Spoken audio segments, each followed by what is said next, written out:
Hello, hello, hello, and welcome to my channel.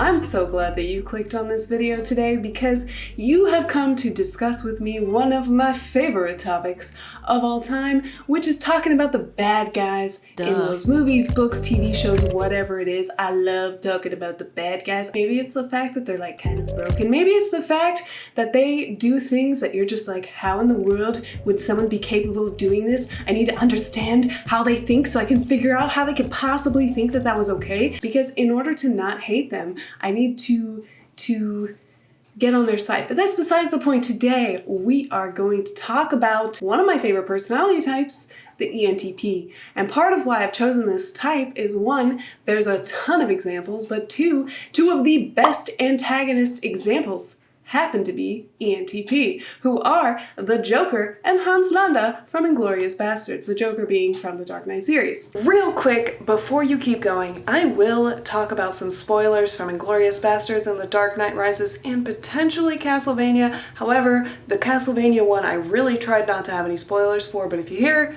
Castlevania and you're sensitive to spoilers, tread carefully. Okay, enjoy the discussion. Okay, bye. If you're curious about what this series is, what it's about, essentially, we're talking about how to craft and create the best ENTP, how to use the personality in order to make a stronger character. So, if you'd like to check out my video where I explain that more in depth, go ahead and click up in the link in the top corner.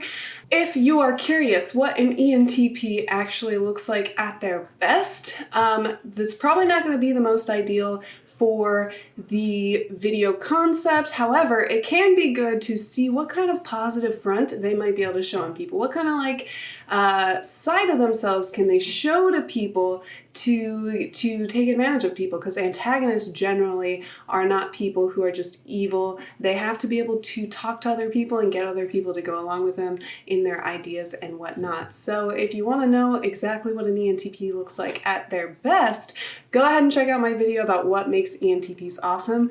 But today we're going to focus mostly on what can go wrong with the ENTP personality and how will that be portrayed.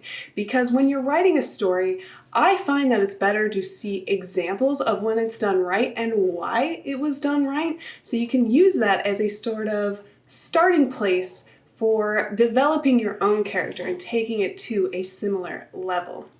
So without further ado, let's talk about the ENTP dark side. So ENTPs have a polar function, which is the source of where their negativity is more than often going to be most apparent. So this side of them will be exaggerated and more in your face and could be a really good place to drive some of the plot for their character arc. The blind spot is their greatest weakness, but also one of the darkest sides of themselves. So for the ENTPs, their blind spot or greatest weakness, and when it becomes bad can be really bad, that is FI blind. So what FI is introverted feeling. It's the ability to have a strong moral compass and be responsible for your own emotions. There's lots of videos out there about what actually FI is, so if you want, go ahead and search that. We're going to use the short-term MBTI terminology today. So, FI blind spot, how does that manifest for an ENTP? Well, they're going to be easily able to switch sides. They're not going to have necessarily a strong sense of loyalty to anyone. And I think in our two examples, that's very, very apparent. The Joker has no loyalty ties whatsoever. You could say he's not even loyal to humankind itself. And then you have Hans Landa, who is also, he has no loyalty. His only loyalty is to himself and this image of himself. And that is one of the main commonalities the two have. Another thing about this introverted feeling blind spot is there's going to be no moral quandary. They're not going to really feel good or bad about what they do. They're just either going to feel excited, like they're going in the right direction, or, you know, they need to correct their course so that they can go in the right direction. they're not necessarily going to have a strong moral foundation, and therefore more likely to do things without feeling bad about it than most people. And I don't mean sociopathic, I mean that they don't feel it's as wrong because it's justified by whatever logic they've come up with. So it's a little bit different than being a sociopath, although ENTPs could be, and that could be an angle to take your character. But we're talking about the way that the mind processes information and not any other psychological phenomena. If you want to write about those, research those as well. And I'm going to tell you guys constantly, there are other things that you need to research as well. If you want to develop the full picture, I'm talking about one element of that picture. One representation of introverted feeling in the polar spot or the blind spot for an ENTP is an proclivity to nihilism. So nihilism is a complete rejection of all morality and kind of like a lack of purpose or meaning to life. And you see that most apparently in the Joker. The Joker is incredibly nihilistic. He is literally causing chaos to expose people's lack of consistency in their morals, which I always thought was kind of funny that would be his goal. It's really not clear why he's doing that. It's just that he is and doesn't really feel like anything else matters. And when you try to figure out why that is, he's always got a different story. So he's not a character that we're going to be able to figure out the full backstory of or why he is that way. But what we are going to see is how he is that way. And something that's really effective about The Dark Knight Rises with the Joker in particular is that his personality perfectly conflicts with the blind spot of the main character. And I would say that this is a really effective tool if you want to have a strong plot and character development, is if your main character's main weakness, their blind spot, is being attacked by the antagonist. This is a great way to build tension and to cause dissonance. And in this particular relationship, it is called in socionics a supervisory relationship. And what that means is that one personality is of psychological superiority over the other. And I don't mean that they're smarter or better or anything like that. But what I do mean is that their main way of being directly conflicts and draws attention to the blind spot in the other person, in the supervisee position. So you see this in Batman in The Dark Knight Rises. I don't know exactly what his personalities are in all of the movies, in all of the portrayals, but in the Christopher Nolan version, The Dark Knight Rises, Batman is portrayed as an ISTP, and ISTPs have a blind spot of extroverted intuition. So what does the Joker do? He uses the blind spot of the main character, the extroverted intuition, to create situations that they can't foresee, they can't even believe is possible until it happens. And this makes, as a viewer, a very engaging story to partake in. One of the great things about ENTPs as a villain is that they're relatively unpredictable. Now the Joker, he's a chaotic evil. He's the kind of evil that's evil all over the place. You don't really necessarily know what they're going to do next, and it's going to be crazy. It's going to be wow. However, the other example I wanted to bring in was actually Hans Landa from Inglourious Basterds. He's not an anarchist. He's not somebody who's trying to make all these waves. No, he's neutral evil. He is neither lawful nor chaotic. He's relatively unpredictable. And what's interesting about neutral evil, one of the things that they mention is that these characters or neutral evil people tend not to have a particular loyalty, which is incredibly true about Hans Landa. When we watch the movie, we see that he doesn't have necessarily a moral reason for going after the Jews. In fact, he actually says multiple times that he sees them as people and he sees them as intelligent. Then we see at the end, he does actually switch sides. He feels nothing about it. He's not morally deciding to change sides. He just wants to be better off. He wants to progress and he wants to be safe. Like, he knows that the are not going to last forever, so he decides to switch sides. But let's talk about how his personality plays into this, because his personality, unlike the Joker, doesn't directly conflict with the blind spot of any character per se. It's more so that he interacts with a lot of characters in a way that we can't necessarily know what he knows. Rather than an unpredictability with what he does, it's an unpredictability with what he knows. Hans Landa is a classic ENTP.